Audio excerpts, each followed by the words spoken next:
পোলাপাইন একটু আপডেট হ। টাকা কামানোর জন্য বিদেশ যাইতে হইব এমন কোনো কথা নাই। একটু বুদ্ধি খাটায়া চল। বুদ্ধি থাকলে ঘুমায়া ঘুমায়া টাকা কামানো। কোথায় ইন্দিরা গান্ধী, কোথায় দাসী বান্দি, কোথায় দেবদেশ আর কোথায় মদন দাস, কোথায় আতর আলী, কোথায় জুতোর কালি।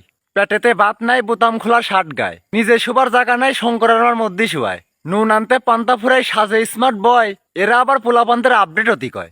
তুমি কে গো ভাই? তোমার কি কোনো শুভাকাঙ্ক্ষী নাই? পাগল হয়ে ঘুরছো তুমি রাস্তায় রাস্তায়। এখন যদি কই গ্যাংতে যাবেনি মই, না ফুটতেই বিয়ে করে ঘরে আনছো সই। 1 মাস না যাইতেই চোখে দেখো ঝাপসা, কি করবা ভাইবে না পায়ে বইদে করো ব্যবসা। বাবলা গাছে শক্ত আটা, জিগের আটা বিজলে, বইদে যারা ব্যবসা করে তাদের বলে হিজলে।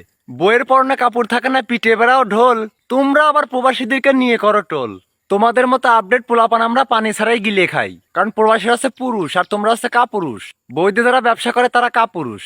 কষ্ট না দাঁড়াতেই বিয়ে করবা, 2-4 মাস যাবি, পরে চোখে ঝাপসা দেখবা, পারবা না বউকে খাওয়াতি, তখন আর কি করা? ওই যে একটা ব্যবসা, কাপল ব্লগার। বইয়ের রিমোটের বাটন মানুষকে দেখিয়ে টাকা ইনকাম করে খাওয়া, এই কাজটা প্রবাসীর দ্বারা সম্ভব না। প্রবাসীরা ঘাম ঝরিয়ে টাকা ইনকাম করে, সেই টাকা বাপ মাকে খাওয়ায়, বউকে খাওয়ায়। আর তোমাদের মতো কাপল ব্লগার যারা, তাদের দ্বারা এটা সম্ভব, শুয়ে শুয়ে টাকা ইনকাম করা। প্রবাসীরা তো শুয়ার অভ্যেস নাই, তাই পারে না। প্রবাসীরা ঘাম ঝরায় টাকা ইনকাম করে। তোমাদের মতো কাপল ব্লগাররা কয়দিন বউ নিয়ে ব্যবসা করবি, তারপরে লিঙ্ক বাড়াবি, টাকায় টাকা।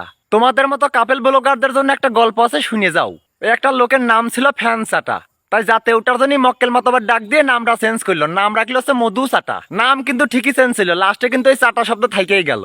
তো তোমাদের মতো কাপেল ব্লগারদের জন্য আমি একটা সুন্দর নাম রাখিছি, বউয়ের পাও চাটা।